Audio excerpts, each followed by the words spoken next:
Quilters Newsletter TV, the Quilters community, is brought to you by Handi Quilter, designed by a quilter for quilters. Sulky, express yourself with sulky and create with confidence. Brother, it's so easy with Brother at your side. And Quilt Cut, easy fabric cutting for quilters.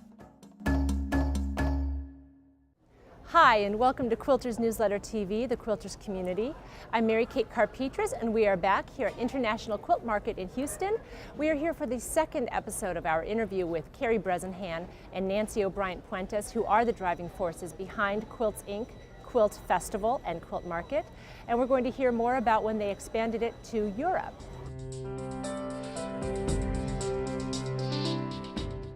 That would have been 5 years after market. It was 1988. 1988, it was indeed. We started the, I've forgotten the name of it. What was it? Well, it started Patchwork out, and Quilt Expo. it was Patchwork and Quilt Patchwork Expo. and Quilt Expo, and we started it in Salzburg, Austria. And that was a wonderful experience. It really was super. We had people that came, we really didn't know what to expect. We thought, well, maybe we'll have 500 people. Yes, maybe. we would have If been we're thrilled. Lucky, we'd have been thrilled. And we had no idea where they would come from or anything, but we were holding the show. And we ended up with about 1,200 that came, and they came from all over the world. It was just amazing. And I remember we had some problems with lighting to try to get the right lighting on the quilts because they didn't have as much access to lighting as we did. And so one woman came up and she said, we have to have this fixed. And I said, okay, we'll fix it. It's not a problem. We'll get you more lights. She said, you will? I said, yes, we will.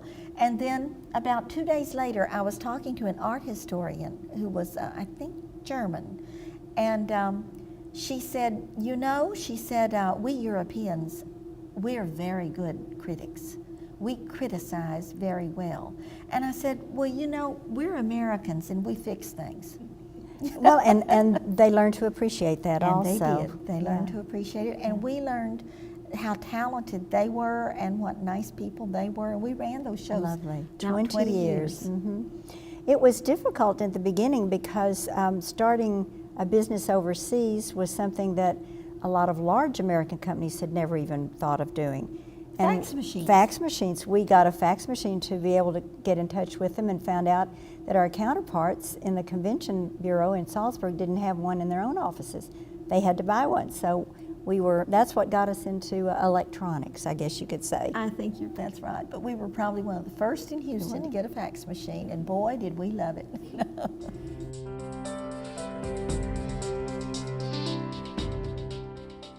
Underground. Not really. I don't think so. I don't know about an underground movement, but it was interesting. Quilting seems to follow the English language.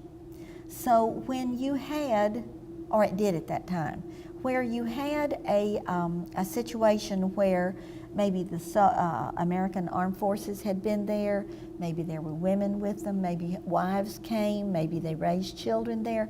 The wives brought the quilting with them, and then they taught their neighbors, and so it sort of seems to have followed that way. But that's certainly not true now. There are quilt shops in probably every European country, and there are people who are teaching quilting all over. And in their own languages, yes. There are books in their own language, and it's wonderful. We like to think that we helped quilting spread around the world. And one of the things that we're proudest of, I think, is that we helped some countries discover their own quilting heritage. That's right. For instance, in the Netherlands, in Italy, in Wales, especially in Finland. There were histories within those countries of quilting that had been forgotten. And that people they didn't know. We and helped then they them would uncover that. They would see what we were doing, and they would go back and start doing the research to find out what they did. We had a wonderful experience in Arnhem. In the Netherlands. Fabulous. We wanted to have a museum exhibition of quilts while we were there, and we had heard the Dutch Quilting Guild had told us that the Arnhem Open Air Museum had a wonderful collection of quilts. So we write to them, and the curator was willing to meet with us, and we were in Bruges. We were in Bruges. At that time. Or maybe it was Brussels, I can't forget. We were in Belgium. Yes. And so we looked at the cost of getting there on the train and looked at all that heavy luggage that we had. And we said, inspiration, we'll get a taxi to take us over there. So we hired a Bruges taxi to take us all the way to the Arnhem Open Air Museum, which is on the border of With Germany and the Netherlands. And so... it was really an experience. And it was fairly economical. It was cheaper than the train. And he did take care of all of our luggage. Yes, he for did. us, so. And then he took us to Amsterdam after Yes. that. But when we got to Arnhem, it was just like walking into a wonderland. This wonderful curator named Ann Moonen had brought out, maybe 4 or 5 of their quilts. Okay, thrown them on the floor. It was And horrible. we walked in and we said, "Oh, no, no," and we start picking up Treat these them quilts. with more respect. Put them on the These table. were fabulous quilts. They were probably from I'm thinking the late Exquisite. 1600s. They were incredible quilts. And they were in Most of them- beautiful condition, too. Yes, and most of them had that wonderful red in them. They were just beautiful. She said, "Oh, you like them?" And we said, "Oh, Yes. ma'am, these are incredible quilts." wonderful. She said, "Well, let me get some more." So she starts bringing in all At this of point, these we're quilts. we're panting. Bring more, bring more. And out of that came just one of the most beautiful museum exhibits I've ever seen. Beautifully mounted. The installation was incredible. They had a fragile quilt that they built a plexiglass bridge over, so you could walk over this quilt and Well, look it was down on it. recessed, Yes, it remember? was recessed. Yeah. It was fabulous. But it was something to see because it had this plexiglass cover and then the bridge, and when you saw it, you would see quilters on their hands and knees because they Looking- could get that close. It Right. was only about that deep. They It could was get that a close to see beautiful the quilt. fabrics. Beautiful. And it was special. And also Ann Moonen wrote a wonderful book on the did. Dutch quilts based on that exhibition. And so, has actually written a number of books that trace the Dutch heritage in quilt making, and which in is super. English as Yes. well as Dutch. Yes, it's So that translated was now. nice, yeah. And that happened in France too. A researcher in France did a lot of digging and found out there's a long history of hexagon mosaic quilting in the south of France. So those things were really things that we were proud of. We felt really pleased. We ended the European quilts with a pang because we felt we had achieved everything that we had set out to do there. We had opened people's eyes to the fact that quilts could be art, and we had reintroduced them to their own quilt heritage. And then we saw that countries were forming their own guilds, shops were opening, and our need was for them was less.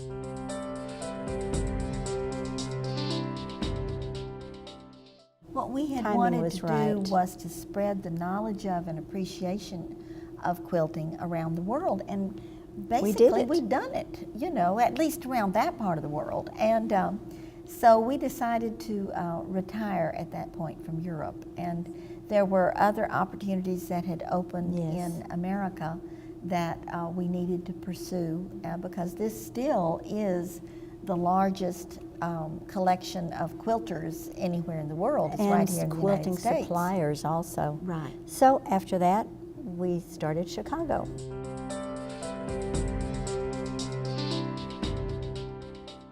Well, it's 5 years yes. after the It started with festival. after festival, we formed Market, The and trade at that show. point, my husband, who's an attorney, said, "You've really got to incorporate." And so we formed Quilts Incorporated, and it is the parent company now of all of our shows. So I think Nancy had mentioned that we started Chicago after Europe, and after Chicago we moved to Cincinnati, wasn't it? We were in Chicago 7 or Right. 8 years, and then we decided to move to Cincinnati. And we've been there, I think, 3 years, and then we added Long somewhere we Beach. added Long Beach in that period of time. And now this next year, we're going back to Chicago. So we'll have yet another show. And before we started Chicago, we had already started doing spring trade shows, our markets in the spring. That was 5 years after market. We So started Spring Quilt Market. There are 2 trade shows now and quite a few festivals. Well, as I'm sure you can see, Nancy and Karey have a lot to share about quilts and the quilt industry. In our next episode, we're going to learn more about their work on the Texas Quilt Documentation Project and their Texas Quilt Museum, among other things. We really hope you'll join us. See you next time. Quilters Newsletter TV, the Quilters community, is brought to you by Handi Quilter, designed by a quilter for quilters. Sulky, express yourself with sulky and create with confidence. Brother, it's so easy with Brother at your side. And Quilt Cut, easy fabric cutting for quilters.